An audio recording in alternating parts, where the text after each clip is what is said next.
Je suis Christian Ducrot, chercheur INRAE et adjoint de Muriel Vessier. Et en fait, il nous reste vraiment 5 minutes et nous avons 2 invités à qui nous devons donner la parole. Est-ce que vous pouvez rester 10 minutes de plus que les 17 heures? On fait comme ça? Ok. D'accord. Alors, installez-vous. Dans un premier temps, je vais faire un tout petit point sur un petit peu l'analyse, de la journée. Parce qu'on va demander de réfléchir sur l'aspect interface entre les 3 domaines, homme, animal, environnement. Donc, je vous donne 3 idées que j'en retire. Et ensuite, j'introduirai nos deux invités et puis je leur donnerai la parole. Alors, je vais aller vite. Voilà, donc peut-être ça sera un peu bref, mais... Finalement, donc on a eu vraiment des interventions extrêmement intéressantes et très variées. Une grosse partie d'entre les intervenants étaient dans une discipline donnée ou dans un secteur donné, mais ils ont bien replacé le cadre de leur action dans le cadre One Health et donc de la santé publique aussi. Et voilà, ça c'est le premier point. Le deuxième point, je trouve que l'environnement... La place de l'environnement, finalement, dans la Réunion, et puis globalement dans les recherches sur l'usage des antibiotiques et antibiorésistance, finalement, elle est très faible. Alors, peut-être ça vient du fait que s'il y a 100 personnes qui travaillent pour la médecine humaine, il y en a déjà moins de 10 qui travaillent pour le volet animal, les vétérinaires, et puis il y en a peut-être un, même pas, qui travaille dans le domaine de l'environnement. Mais ça, c'est vraiment un problème pour moi, parce qu'en fait, on essaye d'aborder ces questions du point de vue de l'environnement, mais on ne les pose pas du point de vue des chercheurs travaillant sur l'environnement, sur la biodiversité, sur l'impact de tous nos pesticides et autres diffusions de molécules et de résistance dans l'environnement. Et du coup, je pense que ça, c'est un problème. Il faudrait essayer de voir comment on pourrait aller plus loin. Et donc, peut-être l'arrivée d'Edouard Top peut-être nous donnera des idées là-dessus. Et finalement, la personne qui a le mieux discuté de ce point de vue aujourd'hui, c'est Virginie Lebante. Libante. Et en fait, alors j'ai discuté avec elle tout à l'heure, elle m'a dit qu'elle est beaucoup plus du point de vue fondamental dans ses travaux, mais finalement, elle les a appliqués sur des questions qui seraient assez intéressantes pour le point de vue de l'environnement sur cette question de diffusion des résistances aux antibiotiques. J'en viens à ma 3e idée. Sur l'interface réelle entre les 3 domaines, on a eu 3 belles interventions cet après-midi autour de, finalement, comment on diffuse les résistances. Donc les interventions de Laurence, de Virginie et de Claire. Et je pense qu'avec des outils très différents, et elles ont essayé de voir ce qu'on savait, présenter ce qu'on savait, ce qu'on voyait, mais qu'on ne sait pas forcément expliquer sur la diffusion des résistances. Et je pense que c'est un secteur où il y a besoin de développer des travaux. Et alors du coup, pour cela, il y a la mise en place d'outils qui me paraissent tout à fait pertinents et de moyens d'interconnaissance. Donc c'est Promise, c'est Abromix, qui donne les moyens finalement que les gens se rendent compte et qu'ils puissent avoir des outils partagés. Je suis un peu moins confiant que Johan quand il nous a parlé ce matin en disant qu'il suffit de mettre les gens ensemble et puis ils vont se connaître et faire des choses ensemble. Les personnes qui sont dans ces 3 domaines sont dans des secteurs tellement différents qu'il y a besoin d'une interconnaissance un peu longue et il y a besoin de les faire installer autour de la table, travailler ensemble sur les questions auxquelles ils pourraient essayer de réfléchir ensemble. Ça ne se construit pas si facilement que ça. On est vraiment dans de l'interdisciplinarité un peu compliquée. Du coup, j'ai cru comprendre qu'un des axes de l'association des Carnot, l'axe 4, il est sur innovation, antibiorésistance et environnement. Je pense qu'il est en plein dans le domaine où il serait pertinent de développer des travaux. Et je pense que s'il y avait des appels à projets qui puissent s'ouvrir dans ce domaine-là, ça serait certainement une très bonne chose. Mais peut-être plus que l'appel à projet en tant que tel, je pense que donner les moyens aux gens qui voudraient répondre à l'appel à projet, de venir travailler ensemble pour bâtir ces projets, ça serait vraiment pertinent. Et s'il y a une idée que je voudrais faire passer, c'est celle-là. Et donc, j'en reste là-dessus. Et maintenant, je pense qu'il est bien de terminer cette réunion fort intéressante, mais vraiment présentée du point de vue académique, avec le point de vue des industriels. Alors, on n'a pas les points de vue de l'industrie du médicament humain, mais on a 2 représentants de l'industrie du médicament vétérinaire, donc qui représente le syndicat de l'industrie du médicament vétérinaire. Marianne Barthélémy, de formation vétérinaire avec d'autres compétences en virologie et marketing, qui est la secrétaire générale du SIMV. et Jean-Louis Huneau, le président du SIMV, formation en droit public et management, si j'ai trouvé sur Internet. On peut dire ça. Voilà. Alors, 2 questions que je vous pose, et puis vous répondez, vous connaissez bien, puisque vous travaillez dans la même boîte. Quelles sont finalement les perspectives de développement de l'industrie du médicament vétérinaire de vos adhérents sur ces questions d'usage des antibiotiques, d'alternatives et de résistance aux antibiotiques? Et puis 2e question, comment vous verriez-vous des collaborations possibles avec certains acteurs du secteur qui ont pu discuter aujourd'hui? Jean-Louis. Je commence. D'abord, merci pour l'invitation. Alors, je vais essayer d'être très, très synthétique. On fabrique, avec les antibiotiques, ce que l'OMS, l'OMSA, appelle des biens publics mondiaux. Alors, c'est très compliqué d'être des fabricants de biens publics mondiaux, parce que notre premier objectif, c'est de les préserver, tout simplement. Et comme nous sommes dans le secteur privé, que notre modèle économique, c'est donc l'économie, on a proposé de sanctuariser les pratiques commerciales. Et depuis des années, il n'y a plus de remise rabais-ristourne aux vétérinaires de la part de nos industriels. Justement pour que le raisonnement de prescription, parce qu'on a parlé beaucoup d'usage, nous on préfère parler de prescription des antibiotiques, soit un modèle médical et qui ne soit pas influencé par des pratiques commerciales. La 2e chose, c'est que nous pouvons avoir une action collective, et Marianne vous donnera des pistes très concrètes.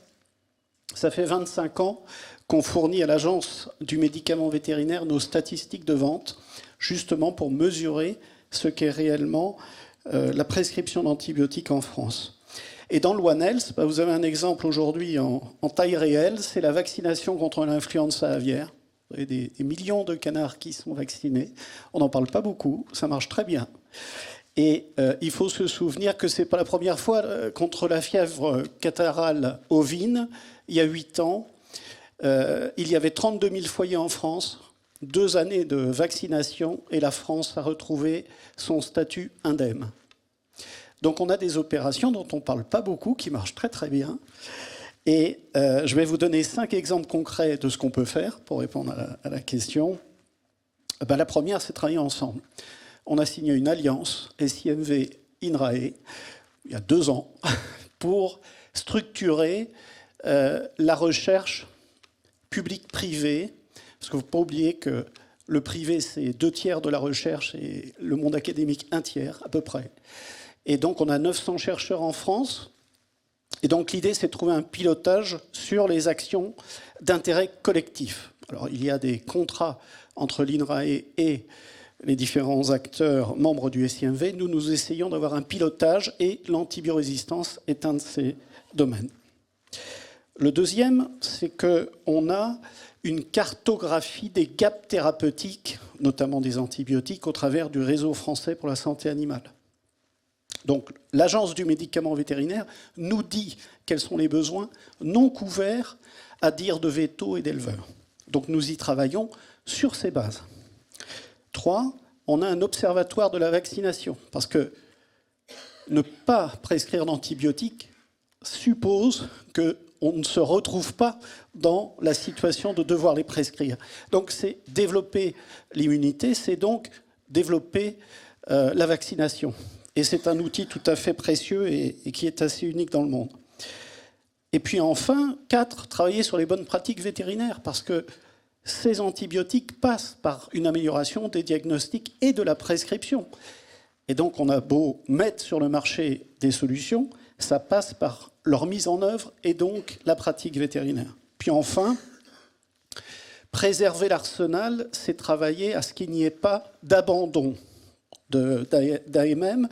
Et nous travaillons avec l'agence sur un projet qui s'appelle PARS et qui vise à faire une bourse de reprise d'antibiotiques, par exemple, qui seraient abandonnés par un acteur. Et nous organisons en quelque sorte le transfert de ces AMM vers un industriel candidat. Voilà des exemples très concrets. Oui, merci. Jean-Louis a déjà été effectivement très complet. Donc, je vais ajouter d'autres éléments dans la discussion, notamment l'innovation en lutte contre l'antibiorésistance. Quelles sont les pistes que nous poursuivons et comment est-ce que vous pourriez nous aider à ce qu'on avance ensemble? Alors, quelles sont les pistes que nous poursuivons? On va être très honnête. Il y aura peut-être pas, en tout cas, il y aura très peu de nouveaux antibiotiques, puisqu'il est très clairement indiqué, notamment dans la nouvelle réglementation, le nouveau règlement qui a été publié en 2019, que les nouveaux antibiotiques, c'est réservé à l'humaine. Donc ça veut dire que nous pouvons développer à partir de familles d'antibiotiques qui existent, et surtout, nous allons travailler à ce qu'on ne perde pas l'arsenal thérapeutique qui est disponible. Nous avons actuellement 14 familles d'antibiotiques qui sont commercialisées. C'est une grande chance parce qu'on considère que quand on répartit l'usage sur 14 familles, eh ben on tape un petit peu comme chez les Shadocks sur tout le monde et personne n'est directement ciblé. Mais on a des grandes menaces sur cet arsenal, notamment parce qu'on est très solidaire du monde humain, de la problématique mondiale de lutte contre l'antibiorésistance, et qu'on participe à cet effort commun, mais on participe lourdement et durement. Il faut se rappeler qu'on a baissé de près de 90% le recours aux antibiotiques dits critiques, C3, C4 et fluoroquinolone, avec les plans éco-antibio, que ceci a été exposé ce matin avec un arrêté, notamment, je rappelle bien, ils ne sont pas interdits, parce que ce matin on a dit qu'ils étaient interdits, ils ne sont pas interdits, ils sont encadrés, mais encadrés d'une manière quand même très sévère, hein, puisqu'on ne peut les prescrire que si on a fait préalablement un prélèvement, une identification et un test de sensibilité qui justifie qu'on peut les prescrire. Donc ça en refroidit plus d'un. Et effectivement, les vétérinaires nous disent on n'a plus rien. Si, ils ont encore ça, mais simplement c'est très lourd, c'est coûteux, ça prend du temps, ça doit être expliqué à des éleveurs qui, je vous rappelle, sont dans une économie où ce sont eux qui prennent en charge les traitements, donc il n'y a pas de sécurité sociale, donc tout ceci a un coût.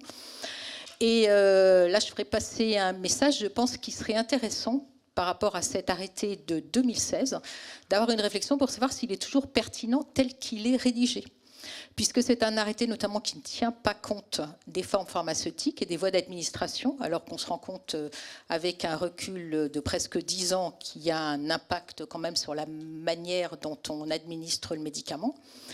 Et c'était un arrêté qui a été écrit à un moment où le One Health, c'était plus 2 pattes que 3 pattes. Et l'antibiorésistance n'était pas tellement pris en compte dans la réflexion. Alors que maintenant, on se rend compte que dans ces 2 antibiotiques critiques, on en a 2 familles d'antibiotiques critiques, on en a un qui a plus d'impact sur l'environnement que l'autre, avec une rémanence plus importante. Donc il faut peut-être que cette réflexion profite à tous et profite aussi aux industriels qui pourraient peut-être se remettre à travailler s'ils avaient un chemin un peu plus éclairé. Parce que pour l'instant, on leur dit, bon, vous ne touchez pas à ce qui est nouveau, vous n'allez pas là-dedans parce qu'il n'y a plus de marché.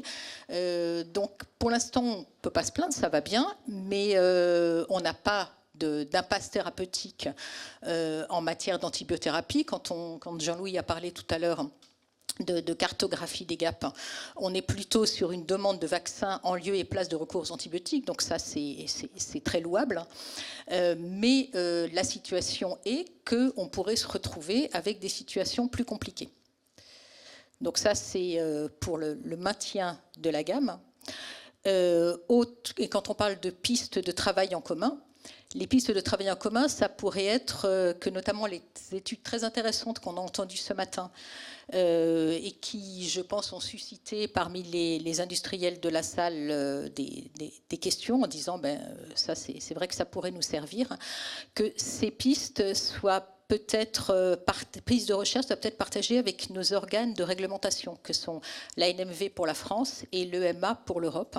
Je pense notamment au projet, je crois qu'il s'appelait Sultan, qui a été présenté par Aude Ferrand, où elle parle de révision des posologies.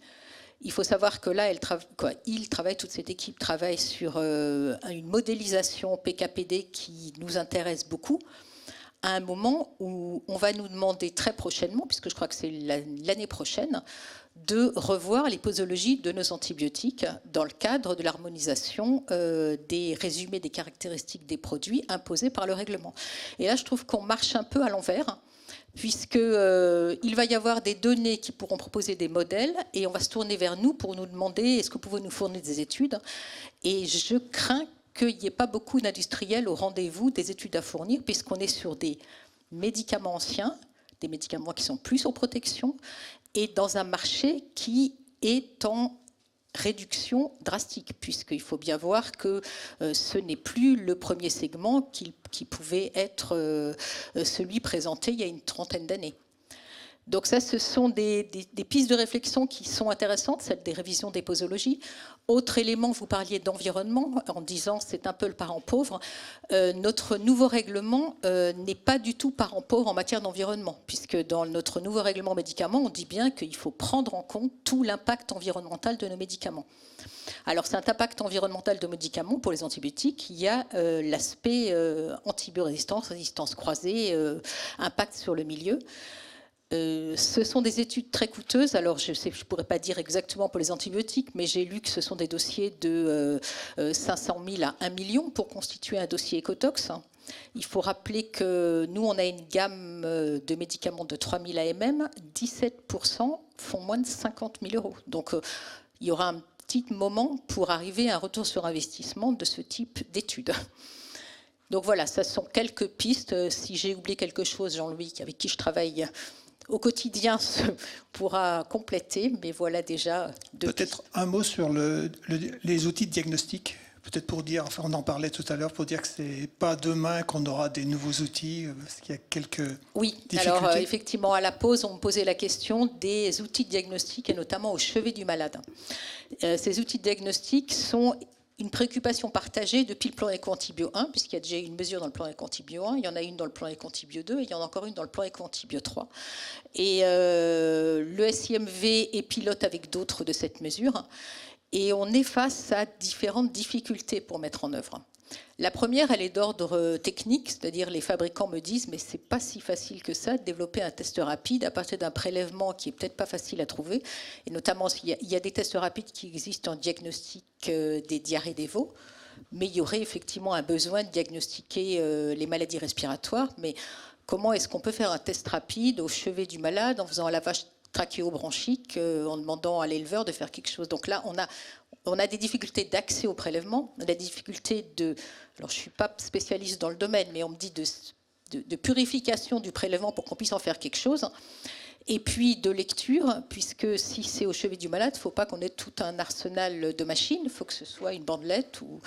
Donc il y a ces difficultés techniques. On a des difficultés économiques, de marché. Puisque, comme je l'ai indiqué, on est dans un marché économique où c'est l'éleveur qui va payer le diagnostic en plus du traitement. Donc et ça, ce sont des remontées que nous apportent les vétos. Les vétos disent, l'éleveur, il me dit, donnez-moi le traitement tout de suite, on va peut-être se passer du diagnostic, vous fais confiance, vous faites le traitement, et si ça ne marche pas, tant pis, je prends le risque. Et puis, il y a des difficultés aussi du coût du traitement, puisqu'il n'y a pas de prise en charge collective. Donc, le coût du traitement, il va être celui du développement, de la production, sur une taille de marché qui n'est pas celle de l'humaine. Donc, c'est vrai qu'on y travaille. Il y a un projet européen qui, je crois, est en développement. Mais, la DGL nous a confié l'action 4, donc on va essayer d'être à la hauteur de la confiance qui nous est donnée. Mais bon, voilà, ça vous explique, on vous explique pourquoi c'est pas simple. Peut-être un élément économique pour l'illustrer. Le marché du diagnostic vétérinaire, c'est 2% du marché du médicament vétérinaire. Et le marché du médicament vétérinaire, c'est 2% du marché humain. Donc c'est, pour simplifier, 30 millions d'euros. Tout le diagnostic vétérinaire. Et on estime qu'il y a à peu près 3000 diagnostics disponibles. Vous les avez en open source sur Diagnostics for Animals. Donc c'est pour vous montrer ce qu'est le chiffre d'affaires d'un test de diagnostic. Donc c'est pour ça que cette évaluation de marché est absolument nécessaire, et on y travaille au niveau européen avec la Commission européenne, mais on a très peu d'exemples de tests disponibles pour le secteur vétérinaire. Merci beaucoup à tous les deux pour vos interventions. On aurait pu avoir des questions, mais on n'a vraiment pas le temps. Donc voilà. Et merci à tous pour votre présence et pour être restés jusqu'à la fin. Merci beaucoup de votre attention et de vos questions.